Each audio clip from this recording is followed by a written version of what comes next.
ನಿಮಗೆ ಗೊತ್ತಿರುವ ಹಾಗೆ ಅಮೆರಿಕ ಮತ್ತು ರಷ್ಯಾ ನಡುವೆ ಶತಮಾನದ ವೈರತ್ವ ಇದೆ.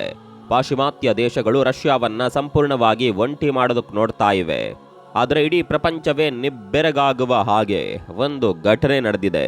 ಕೆಲವೇ ದಿನಗಳ ಅಂತರದಲ್ಲಿ, ಜಸ್ಟ್ 4 ದಿನಗಳ ಗ್ಯಾಪ್ನಲ್ಲಿ ಈ ಇಬ್ಬರು ಘಟಾನುಘಟಿ ನಾಯಕರು ಒಂದೇ ದೇಶಕ್ಕೆ ಅಫಿಷಿಯಲ್ ಆಗಿ ವಿಸಿಟ್ ಕೊಟ್ಟಿದ್ದಾರೆ. ಅವರಿಗೆ ಸಿಕ್ಕಿರುವ ವೆಲ್ಕಮ್ ಹೇಗಿತ್ತು ಗೊತ್ತಾ? ಇಬ್ಬರಿಗೂ ಒಂದೇ ತರಹದ ಅದ್ದೂರಿ ರೆಡ್ ಕಾರ್ಪೆಟ್ ಸ್ವಾಗತ, ಒಂದೇ ರೀತಿಯ ಮಿಲಿಟರಿ ಗೌರವ, ಫಿರಂಗಿಗಳ ಸೌಂಡ್, ಶಿಸ್ತಿನ ಪರೇಡ್. ಈ ಇಬ್ಬರು ವೈರಿಗಳನ್ನ ಕರೆದು ಆತಿಥ್ಯ ಕೊಟ್ಟಿರುವ ಆ ಹೋಸ್ಟ್ ಯಾರು ಆ ಇಬ್ಬರನ್ನ ಬ್ಯಾಲೆನ್ಸ್ ಮಾಡ್ತಿರುವ ಭೂಪ ಬೇರ್ಯಾರು ಅಲ್ಲ, ಚೀನಾದ ಪ್ರೆಸಿಡೆಂಟ್ ಶಿ ಜಿನ್ಪಿಂಗ್. ಸ್ನೇಹಿತರೆ, ಇಡೀ ಜಗತ್ತಿನಲ್ಲಿ ಚೀನಾ ಬಿಟ್ಟರೆ ಬೇರ್ಯಾವುದೇ ದೇಶಕ್ಕೂ ಈ ತರಹದ ಇಬ್ಬರು ಬದ್ಧ ವೈರಿಗಳನ್ನ, ಅದರಲ್ಲೂ ಸೂಪರ್ ಪವರ್ಗಳಾದ ಅಮೆರಿಕ, ರಷ್ಯಾಗಳ ಅಧ್ಯಕ್ಷರನ್ನ ಬ್ಯಾಕ್ ಟು ಬ್ಯಾಕ್ ತಮ್ಮ ದೇಶಕ್ಕೆ ಕರೆಸ್ಕೊಂಡು ಇಬ್ಬರಿಗೂ ಸಮಾನ ಗೌರವ ಕೊಟ್ಟು ಕಳಿಸುವ ತಾಕತ್ತು ಇಲ್ಲ. ನಿಜ ಹೇಳಬೇಕಂದ್ರೆ ಭಾರತಕ್ಕೂ ಆ ಸಾಮರ್ಥ್ಯ ಇಲ್ಲ. ಹಾಗಿದ್ರೆ ಚೀನಾದಲ್ಲಿರುವ ಆ ಸ್ಪೆಷಾಲಿಟಿ ಆದ್ರೂ ಏನು? ಇಲ್ಲಿ ಚೀನಾ ಆಡ್ತಾ ಇರುವ ಆ ಭಯಾನಕ ಡಬಲ್ ಗೇಮ್ ಏನು? ಒಂದೇ ಗಾಳದಲ್ಲಿ 2 ದೊಡ್ಡ ಮೀನುಗಳನ್ನ ಚೀನಾ ಹೇಗೆ ಹಿಡಿತಾ ಇದೆ? ಜಗತ್ತಿನಲ್ಲಿ ಚೀನಾ ಇಲ್ಲದೆ ಯಾವ ದೊಡ್ಡ ನಿರ್ಧಾರ ತೆಗೆದುಕೊಳ್ಳೋದಕ್ಕೆ ಸಾಧ್ಯವೇ ಇಲ್ವಾ? ಇದರ ಕಂಪ್ಲೀಟ್ ಸ್ಟೋರಿಯನ್ನ ಇವತ್ತು ನಾವು ಡೀಟೇಲ್ಡ್ ಆಗಿ ಅನಾಲಿಸಿಸ್ ಮಾಡೋಣ. ಸ್ನೇಹಿತರೆ ನಮಸ್ಕಾರ, ಚರಿತ್ರೆಯ ಮತ್ತೊಂದು ವಿಡಿಯೋಗೆ ನಿಮಗೆಲ್ಲ ಪ್ರೀತಿಯ ಸ್ವಾಗತ.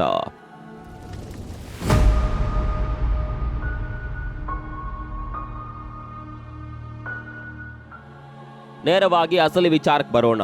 ಚೀನಾ ರಾಜಧಾನಿ ಬೀಜಿಂಗ್ನಲ್ಲಿ ಈಗ ಎಕ್ಸಾಕ್ಟ್ ಏನಾಗ್ತಿದೆ? ಅಲ್ಲಿರುವ great hall of the people ಎದುರು ಬ್ಯಾಕ್ ಟು ಬ್ಯಾಕ್ ಒಂದೇ ತರಹದ ಮಿಲಿಟರಿ ಸೆರೆಮನಿಗಳು ನಡೆದಿದೆ. ಮೇ 14 ಹಾಗೂ 15ನೇ ತಾರೀಕು ಅಮೆರಿಕ ಅಧ್ಯಕ್ಷ ಟ್ರಂಪ್ಗೆ ಗೌರವ, ಜೊತೆಗೆ ಅಫಿಷಿಯಲ್ ಸ್ಟೇಟ್ ವಿಸಿಟ್. ಅದಾದ 4 ದಿನಕ್ಕೆ ರಷ್ಯಾ ಅಧ್ಯಕ್ಷ ವ್ಲಾಡಿಮಿರ್ ಪುಟಿನ್ಗೆ ಗೌರವ, ಅಂದ್ರೆ ಮತ್ತೊಂದು ಅಫಿಷಿಯಲ್ ಸ್ಟೇಟ್ ವಿಸಿಟ್. ಇಲ್ಲಿ ಮೇಲ್ನೋಟಕ್ಕೆ ಇಬ್ಬರಿಗೂ ಸಮಾನ ಗೌರವ ಸಿಕ್ಕಿದೆ ಅಂತ ಇಡೀ ಜಗತ್ತಿಗೆ ಕಾಣಿಸ್ತಿದೆ. ಆದರೆ ಈ ಭೇಟಿಯಲ್ಲಿನ ಇನ್ಸೈಟ್ ಲೆಕ್ಕಾಚಾರ ಬೇರೆನೇ ಇದೆ. ಚೀನಾದ ರಾಜತಾಂತ್ರಿಕ ಗೇಮ್ ಪ್ಲಾನ್ ಇದೆ. ಭೇಟಿ ಒಂದೇ ರೀತಿ ಕಂಡ್ರೂ ಒಳಗೆ ಸಾಕಷ್ಟು ವ್ಯತ್ಯಾಸ ಇದೆ. ನಾವು ಮೊದಲು ಆ ವ್ಯತ್ಯಾಸಗಳನ್ನೇ ನೋಡೋಣ. ಡೊನಾಲ್ಡ್ ಟ್ರಂಪ್ ಅವರು ಚೀನಾದ ಏರ್ಪೋರ್ಟ್ನಲ್ಲಿ ಇಳಿದಾಗ ಅವರನ್ನ ಸ್ವಾಗತ ಮಾಡಿದ್ಯಾರು ಗೊತ್ತಾ? ಚೀನಾದ ಉಪಾಧ್ಯಕ್ಷ ಹ್ಯಾನ್ ಝೆಂಗ್. ಆದರೆ ರಷ್ಯಾದ ಪುಟಿನ್ ಅವರು ಲ್ಯಾಂಡ್ ಆದಾಗ ಅವರನ್ನ ವೆಲ್ಕಮ್ ಮಾಡಿದ್ದು ಚೀನಾದ ಫಾರಿನ್ ಮಿನಿಸ್ಟರ್ ಮತ್ತು ಕಮ್ಯುನಿಸ್ಟ್ ಪಾರ್ಟಿಯ ಅತ್ಯಂತ ಪ್ರಭಾವಿ ನಾಯಕ ವಾಂಗ್ ಯಿ. ಈ ಒಂದು ಸಣ್ಣ ಪ್ರೋಟೋಕಾಲ್ ಬದಲಾವಣೆ ಚೀನಾಗೆ ರಷ್ಯಾ ಮೇಲಿರುವ ಆಳವಾದ ನಂಬಿಕೆ ಮತ್ತು ಕ್ಲೋಸ್ನೆಸ್ ಅನ್ನ ತೋರಿಸುತ್ತೆ. ದ್ವಿಪಕ್ಷೀಯ ಮಾತುಕತೆ ವಿಷಯಕ್ಕೆ ಬಂದ್ರೆ ಟ್ರಂಪ್ ಅವರು ಯಾವುದೇ ಪಕ್ಕದ ದೇಶಕ್ಕೆ ಬಂದಿರುವ ಹಾಗೆ, ಫ್ರೆಂಡ್ಲಿ ದೇಶಕ್ಕೆ ಬಂದಿರುವ ಹಾಗೆ ಸಿ ಜಿನ್ಪಿಂಗ್ ಅವರನ್ನ ಗ್ರೇಟ್ ಲೀಡರ್ ಮತ್ತು ನನ್ನ ಫ್ರೆಂಡ್ ಅಂತೆಲ್ಲ ಫ್ರೆಂಡ್ಲಿ ಆಗಿ ಹೊಗಳಿದ್ರು. ಆದರೆ ಶಿ ಜಿನ್ಪಿಂಗ್ ಮಾತ್ರ ಈ ಫ್ರೆಂಡ್ಶಿಪ್ಗೆಲ್ಲ ಕ್ಯಾರೇ ಅಲ್ಲಿಲ್ಲ. ಯಾವುದೋ ಕಣ್ಣಿಗೆ ಕಾಣದ ದ್ವೀಪ ರಾಷ್ಟ್ರದ ನಾಯಕ ಬಂದಿದ್ದಾರೆ ಅನ್ನುವ ತರ, ಅಥವಾ ಯಾವುದೋ ಏಲಿಯನ್ ಬಂದಿದೆ ಅನ್ನುವ ತರ ಸಿಕ್ಕಾಪಟ್ಟೆ ಕಾಸಿಯಸ್ ಆಗಿ ಡಿಪ್ಲೊಮ್ಯಾಟಿಕ್ ಪದಗಳನ್ನ ಆಯ್ಕೆ ಮಾಡಿ ಮಾತನಾಡಿದ್ದಾರೆ. ಜಿನ್ಪಿಂಗ್ ಅವರು ಟ್ರಂಪ್ಗೆ ನೇರವಾಗಿ ಹೇಳಿದ್ದಿಷ್ಟೇ, ಚೀನಾ ಮತ್ತು ಅಮೆರಿಕ ಪಾರ್ಟ್ನರ್ಸ್ ಆಗಬೇಕೇ ಹೊರತು ಶತ್ರುಗಳಾಗಬಾರದು ಅಂದ್ರು. ಇದಿಷ್ಟೇ ಅಲ್ಲ, ತೈವಾನ್ ವಿಚಾರ ಮತ್ತು ಜಾಗತಿಕ ವ್ಯಾಪಾರದ ವಿಚಾರದಲ್ಲಿ ತಮ್ಮ ಆಕ್ಷೇಪಗಳನ್ನ ಜಿನ್ಪಿಂಗ್ ನೇರವಾಗಿ ಟ್ರಂಪ್ ಎದುರೇ ಇಟ್ಟಿದ್ದಾರೆ. ಆ ಮೂಲಕ ಇಲ್ಲಿ ಟ್ರಂಪ್ ಚಿಲ್ಲಿಂಗ್ ಮೂಡ್ನಲ್ಲಿ ಇದ್ರೆ ಜಿನ್ಪಿಂಗ್ ಬಿಸಿಯಾದ ಟೋನ್ನಲ್ಲೇ ಮಾತನಾಡಿದ್ರು. ಇದು ಅಮೆರಿಕದ ಕಥೆಯಾದರೆ ಪುಟಿನ್ ಬಂದಾಗ ಸೀನ್ ಸಂಪೂರ್ಣ ಉಲ್ಟಾ ಆಗಿದೆ. ಈಗ ಸಿ ಜಿನ್ಪಿಂಗ್ ಅವರಿಗೆ ಪಕ್ಕದ ಮನೆ ಫ್ರೆಂಡ್ ಬಂದಂಗಾಯ್ತು. ಪುಟಿನ್ ಅವರನ್ನು ಅತ್ಯಂತ ಆತ್ಮೀಯ ಭಾಷೆಯಲ್ಲಿ ಬರಮಾಡಿಕೊಂಡ್ರು. ಚೀನಾ ರಷ್ಯಾ ಬಾಂಧವ್ಯ ಅಚಲವಾದದ್ದು. ಈ ಜಾಗತಿಕ ಗೊಂದಲಗಳ ನಡುವೆ ನಮ್ಮ ಸ್ನೇಹ ಒಂದು ಶಾಂತಿಯ ಶಕ್ತಿ ಅಂತೆಲ್ಲ ಜಿನ್ಪಿಂಗ್ ಬಣ್ಣಿಸಿದ್ರು. ಇದಕ್ಕೆ ಪುಟಿನ್ ಕೂಡ ಅಷ್ಟೇ ಇಂಟ್ರೆಸ್ಟಿಂಗ್ ಆಗಿ ರೆಸ್ಪಾನ್ಸ್ ಕೊಟ್ರು. ಜಿನ್ಪಿಂಗ್ ಅವರನ್ನ ಆಪ್ತ ಮಿತ್ರ ಅಂತ ಕರೆದ್ರು. ಇಬ್ರು ಸೇರಿಕೊಂಡು ಪ್ರೆಸ್ ಮೀಟ್ ನಲ್ಲಿ ಅಮೆರಿಕವನ್ನೇ ಬೈದ್ರು. ಅಮೆರಿಕ ಅದು ಬೇಜವಾಬ್ದಾರಿ ವಿದೇಶಾಂಗ ನೀತಿ ಅಂತ ಹೇಳಿಬಿಟ್ರು. ಮೊದಲೇದಾಗಿ ಒಂದ್ ಕಡೆ ಟ್ರಂಪ್ ಇರಾನ್ ಯುದ್ಧದಲ್ಲಿ ಹಾಗೂ ಪುಟಿನ್ ಉಕ್ರೇನ್ ಯುದ್ಧದಲ್ಲಿ ಬ್ಯುಸಿ ಆಗಿರುವ ಟೈಮಲ್ಲಿ ಈ ಇಬ್ಬರು ಚೀನಾಗೆ ಯಾಕೆ ಹೋದ್ರು? ಇಬ್ರು ಸೂಪರ್ ಪವರ್ ನಾಯಕರು ಒಂದೇ ಟೈಮ್ನಲ್ಲಿ ಚೀನಾ ಎದುರು ಕ್ಯೂ ನಿಲ್ಲೋದಕ್ಕೆ ಪ್ರಮುಖವಾಗಿ 4 ಕಾರಣಗಳಿವೆ. ಅವನ್ನ ಒಂದೊಂದಾಗಿ ಅರ್ಥ ಮಾಡ್ಕೊಳ್ತಾ ಹೋಗೋಣ. ಮೊದಲನೇ ಕಾರಣ, ಅಮೆರಿಕಾಗೆ ಬೇಕಾಗಿರೋದು ಸ್ಥಿರತೆ. ಡೊನಾಲ್ಡ್ ಟ್ರಂಪ್ ಅವರ ಈ ಚೀನಾ ಪ್ರವಾಸದಿಂದ ಯಾವುದೇ ದೊಡ್ಡ ಬ್ರೇಕ್ ಥ್ರೂ ಅಥವಾ ಚಾರಿತ್ರಿಕ ಒಪ್ಪಂದ ಆಗಿಲ್ಲ. ಬಹಳ ದಿನಗಳಿಂದ ನಡೀತಾ ಇರುವ ಸುಂಕಗಳ ವಿವಾದ, ಅಂದರೆ ಟ್ಯಾರಿಫ್ಗೆ ಸಂಬಂಧಪಟ್ಟ ಸಮಸ್ಯೆಗಳು, ಸೆಮಿಕಂಡಕ್ಟರ್ ಮತ್ತು ಚಿಪ್ಸ್ ಮೇಲಿರುವ ನಿರ್ಬಂಧಗಳು, ಅಥವಾ ಇರಾನ್ ಬಿಕ್ಕಟ್ಟಿನ ಹಿನ್ನೆಲೆಯಲ್ಲಿ ಸ್ಟ್ರೈಟ್ ಆಫ್ ಹಾರ್ಮುಜ್ ಜಲಸಂಧಿಯಲ್ಲಿ ಆಯಿಲ್ ಟ್ಯಾಂಕರ್ಗಳ ರಕ್ಷಣೆ, ಇವು ಯಾವುದರ ಮೇಲೂ ಒಂದು ಫೈನಲ್ ಒಪ್ಪಂದಕ್ಕೆ ಬರೋದಕ್ಕೆ ಸಾಧ್ಯ ಆಗಿಲ್ಲ. ತೈವಾನ್ ವಿಚಾರದಲ್ಲೂ ಚೀನಾ ನಿಲುವು ಬದಲಾಗಿಲ್ಲ. ಹಾಗಾದ್ರೆ ಟ್ರಂಪ್ ಯಾಕೋದ್ರು? ಅಮೆರಿಕಾಗೆ ಸದ್ಯಕ್ಕೆ ಚೀನಾದ ಜೊತೆಗಿನ ಅಲ್ಪ ಸ್ವಲ್ಪ ಬಾಂಧವ್ಯ ಮತ್ತಷ್ಟು ಹದಗೆಡಬಾರದು ಅಷ್ಟೇ. ತಮ್ಮ ಎಕಾನಮಿಕ್ ಮಾರ್ಕೆಟ್ ಬ್ಯಾಲೆನ್ಸ್ ಆಗಿರಬೇಕು ಅನ್ನೋದು ಟ್ರಂಪ್ ಉದ್ದೇಶ. ಅದೇ ಕಾರಣಕ್ಕೆ ಕೇವಲ ತಮ್ಮ ಸ್ಟೆಬಿಲಿಟಿ ಅಥವಾ ಸ್ಥಿರತೆಗೋಸ್ಕರ ಈ ನಾಮಕಾವಸ್ಥೆಯ ಭೇಟಿ ಮಾಡಿದ್ದಾರೆ. ಎರಡನೇ ಕಾರಣ, ರಷ್ಯಾ ಪಾಲಿಗೆ ಇದು ಅಳಿವು ಉಳಿವಿನ ಹೋರಾಟ. ಪುಟಿನ್ ಅವರ ಪರಿಸ್ಥಿತಿ ಟ್ರಂಪ್ಗಿಂತ ಕಂಪ್ಲೀಟ್ ವಿಭಿನ್ನವಾಗಿದೆ. ಅವರ ಈ ಚೀನಾ ಪ್ರವಾಸದಲ್ಲಿ ಒಂದು ರೀತಿಯ ಅರ್ಜೆನ್ಸಿ ಇತ್ತು. ಉಕ್ರೇನ್ ಯುದ್ಧದ ಕಾರಣಕ್ಕೆ ಪಾಶ್ಚಿಮಾತ್ಯ ದೇಶಗಳು ರಷ್ಯಾ ಮೇಲೆ ಆರ್ಥಿಕ ದಿಗ್ಬಂಧನಗಳನ್ನು ಹಾಕಿ ಉಸಿರುಗಟ್ಟಿಸ್ತಾ ಇವೆ. ಈ ಸ್ಯಾಂಕ್ಷನ್ಗಳ ಹೊಡೆತಕ್ಕೆ ತತ್ತರಿಸಿರುವ ರಷ್ಯಾಕ್ಕೆ ಸದ್ಯಕ್ಕೆ ಈಗಿರುವ ಏಕೈಕ ಎಕಾನಮಿಕ್ ಲೈಫ್ ಲೈನ್ ಅಂದ್ರೆ ಅದು ಚೀನಾ ಮಾತ್ರ. ಚೀನಾ ಈಗ ರಷ್ಯಾದ ಅತಿ ದೊಡ್ಡ ಟ್ರೇಡಿಂಗ್ ಪಾರ್ಟ್ನರ್ ಮತ್ತು ರಷ್ಯಾದ ಕಚ್ಚಾ ತೈಲ ಹಾಗೂ ಗ್ಯಾಸ್ನ ಅತಿ ದೊಡ್ಡ ಬೈಯರ್ ಆಗಿದೆ. ಸೊ ಇಂಧನ ಸಹಕಾರದ ಬಗ್ಗೆನೇ ಇಲ್ಲಿ ಮೇನ್ ಆಗಿ ಚರ್ಚೆಯಾಗಿದೆ. ಯುರೋಪ್ಗೆ ಹೋಗಬೇಕಾಗಿದ್ದ ಗ್ಯಾಸ್ ಅನ್ನ ಮಂಗೋಲಿಯಾ ಮೂಲಕ ಚೀನಾಗೆ ಸಪ್ಲೈ ಮಾಡುವ ಪವರ್ ಆಫ್ ಸೈಬೇರಿಯಾ 2 ಪೈಪ್ಲೈನ್ ಪ್ರಾಜೆಕ್ಟ್ ಬಗ್ಗೆ ಪುಟಿನ್ ಸಿಕ್ಕಾಪಟ್ಟೆ ಪುಷ್ ಮಾಡ್ತಿದ್ದಾರೆ.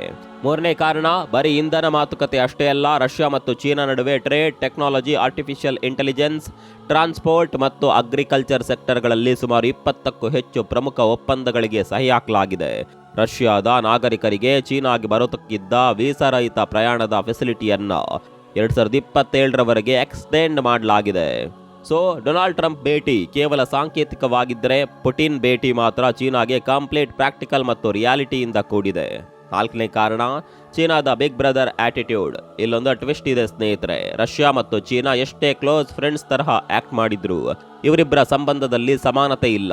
ರಷ್ಯಾ ಈಗ ಚೀನಾದ ಮಾರ್ಕೆಟ್, ಚೀನಾದ ತಂತ್ರಜ್ಞಾನ ಮತ್ತು ಚೀನಾದ ಫಿನಾನ್ಷಿಯಲ್ ನೆಟ್ವರ್ಕ್ ಮೇಲೆ ಅತಿಯಾಗಿ ಡಿಪೆಂಡ್ ಆಗಿದೆ. ಇದರಿಂದ ಚೀನಾ ಕೈಯಲ್ಲಿ ರಷ್ಯಾವನ್ನ ಕಂಟ್ರೋಲ್ ಮಾಡುವ ಬಿಗ್ ಲೆವರೇಜ್ ಅಂದ್ರೆ ಒಂದು ಬಲವಾದ ಹಿಡಿತ ಸಿಕ್ತಿದೆ. ಮೇಲ್ನೋಟಕ್ಕೆ ಪುಟಿನ್ ಮತ್ತು ಜಿನ್ಪಿಂಗ್ ಸಮಾನ ನಾಯಕರು ಅಂತ ಅನ್ಸಿದ್ರು, ಅಸಲಿಗೆ ಚೀನಾನೇ ಇಲ್ಲಿ ದೊಡ್ಡಣ್ಣ ಆಗ್ತಿದೆ ಅಂತ ಹೇಳ್ಬಹುದು. ಚೀನಾ ಈಗ ಡ್ರೈವಿಂಗ್ ಸೀಟ್ ನಲ್ಲಿದೆ. ಆದರೆ ಇದು ಎಷ್ಟು ಡೇಂಜರ್? ಚೀನಾಗೆ ಲೆವರೇಜ್ ಸಿಗ್ತಾ ಹೋದ್ರೆ ಅಂತಾರಾಷ್ಟ್ರೀಯ ಮಟ್ಟದಲ್ಲಿ ಎಂತ ಇಂಪ್ಯಾಕ್ಟ್ ಕ್ರಿಯೇಟ್ ಮಾಡಬಹುದು ಅಂತ ಹೇಳ್ತಾ ಹೋಗ್ತೀವಿ ನೋಡಿ. ಸ್ನೇಹಿತರೆ, ಶಿ ಜಿನ್ಪಿಂಗ್ ಅವರ ಈ ಬ್ಯಾಲೆನ್ಸಿಂಗ್ ಆಕ್ಟ್ ಅಥವಾ ಡಬಲ್ ಗೇಮ್ ಜಾಗತಿಕ ಜಿಯೋ ಪಾಲಿಟಿಕ್ಸ್ ಅನ್ನ ಕಂಪ್ಲೀಟ್ ಆಗಿ ಚೇಂಜ್ ಮಾಡ್ತಾ ಇದೆ. ಕೋವಿಡ್ ನಂತರ ಜಗತ್ತಿನಲ್ಲಿ ಸ್ವಲ್ಪ ಐಸೋಲೇಟ್ ಆಗಿದ್ದ ಚೀನಾ ಈಗ ಜಾಗತಿಕ ರಾಜತಾಂತ್ರಿಕತೆಯ ಎಪಿಸೆಂಟರ್ ಆಗಿ ಬದಲಾಗ್ತಿದೆ ಅನ್ನುವ ವಿಶ್ಲೇಷಣೆಗಳು ಶುರುವಾಗಿದೆ. ಟ್ರಂಪ್ ಮತ್ತು ಪುಟಿನ್ ಇಬ್ಬರನ್ನ ಏಕಕಾಲದಲ್ಲಿ ಹ್ಯಾಂಡಲ್ ಮಾಡುವ ಮೂಲಕ ಚೀನಾ ಜಗತ್ತಿಗೆ ಒಂದು ಸ್ಟ್ರಾಂಗ್ ಮೆಸೇಜ್ ಕೊಡ್ತಿದೆ. ಪಾಶ್ಚಿಮಾತ್ಯ ದೇಶಗಳ ವರ್ಚಸ್ಸಿಗೆ ನಮ್ಮದೇ ಪರ್ಯಾಯ ಶಕ್ತಿ ಇದೆ ಅನ್ನುವ ಮೆಸೇಜ್ ಕೊಡ್ತಿದೆ. ಆದರೆ ಚೀನಾದ ಈ ಬ್ಯಾಲೆನ್ಸಿಂಗ್ ಕೆಲಸಕ್ಕೆ ಒಂದಷ್ಟು ಲಿಮಿಟೇಷನ್ಸ್ ಕೂಡ ಇವೆ. ಶಿ ಜಿನ್ಪಿಂಗ್ ಇರಾನ್ ಬಿಕ್ಕಟ್ಟಿನಿಂದ global energy supply chain disturb ಆಗಬಾರ್ದು ಅಂತ ಓಪನ್ ಆಗಿ ಸ್ಟೇಟ್ಮೆಂಟ್ ಕೊಡ್ತಾರೆ. ಆದರೆ ರಷ್ಯಾ ಉಕ್ರೇನ್ ಮೇಲೆ ಮಾಡಿರುವ ದಾಳಿ ಬಗ್ಗೆ ಮಾತ್ರ ಕಂಪ್ಲೀಟ್ ಸೈಲೆಂಟ್ ಆಗಿರ್ತಾರೆ. ಅಷ್ಟೇ ಅಲ್ಲ, ಆಗ್ಲೇ ಹೇಳಿದ ಹಾಗೆ ಪುಟಿನ್ ಭೇಟಿ ವೇಳೆ ಚೀನಾ ಮತ್ತು ರಷ್ಯಾ ಜಂಟಿಯಾಗಿ ಅಮೆರಿಕವನ್ನ ಟೀಕೆ ಮಾಡಿವೆ. ಮುಖ್ಯವಾಗಿ ಟ್ರಂಪ್ ಅವರ ಕನಸಿನ golden dome missile defence system ಜಾಗತಿಕ ಸ್ಥಿರತೆಗೆ ಧಕ್ಕೆ ತರುತ್ತೆ ಅಂತ ಜಂಟಿ ಹೇಳಿಕೆ ನೀಡಿವೆ. ಇದು ಯುರೋಪಿಯನ್ ದೇಶಗಳಲ್ಲಿ ಚೀನಾದ ಮೇಲಿರುವ ನಂಬಿಕೆಯನ್ನ ಮತ್ತಷ್ಟು ಹಾಳು ಮಾಡಬಹುದು. ಯಾಕಂದ್ರೆ ಚೀನಾ ಒಳಗೊಳಗೆ ರಷ್ಯಾದ ಪರವಾಗಿದೆ ಅನ್ನೋದು ಯುರೋಪ್ಗೆ ಚೆನ್ನಾಗಿಯೇ ಗೊತ್ತಿದೆ. ಇನ್ನು ಜಾಗತಿಕ ಜಿಯೋಪಾಲಿಟಿಕ್ಸ್ ನಲ್ಲಿ ಚೀನಾದ ಈ ಇನ್ವಾಲ್ವ್ಮೆಂಟ್ ನಮ್ಮ ಭಾರತದ ಮೇಲೆ ಹೇಗೆ ಎಫೆಕ್ಟ್ ಬೀರುತ್ತೆ ಅಂತ ನೋಡೋದಾದ್ರೆ ಇದು ನಮಗೆ ದೊಡ್ಡ ತಲೆನೋವು ಅಂದ್ರೆ ತಪ್ಪಾಗೋದಿಲ್ಲ. ಯಾಕಂದ್ರೆ ರಷ್ಯಾ ಭಾರತದ ದಶಕಗಳ ಹಳೆಯ ಮಿತ್ರ ದೇಶ.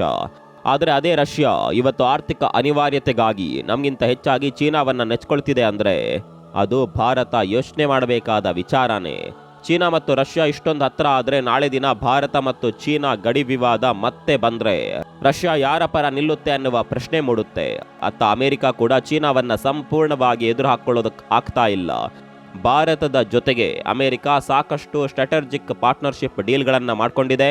ಈ ಟೈಮ್ನಲ್ಲಿ ಅಮೆರಿಕಾಗ ಹತ್ರ ಆಗೋದು ಕೂಡ ಭಾರತಕ್ಕೆ ಗುಡ್ ನ್ಯೂಸ್ ಅಲ್ಲ. ಭಾರತಕ್ಕೆ ಒಂದು ದೊಡ್ಡ ಡಿಪ್ಲೊಮ್ಯಾಟಿಕ್ ಚಾಲೆಂಜ್ಗಳನ್ನ ಈ ಇವೆಂಟ್ಗಳು ಸೃಷ್ಟಿ ಮಾಡಬಹುದು.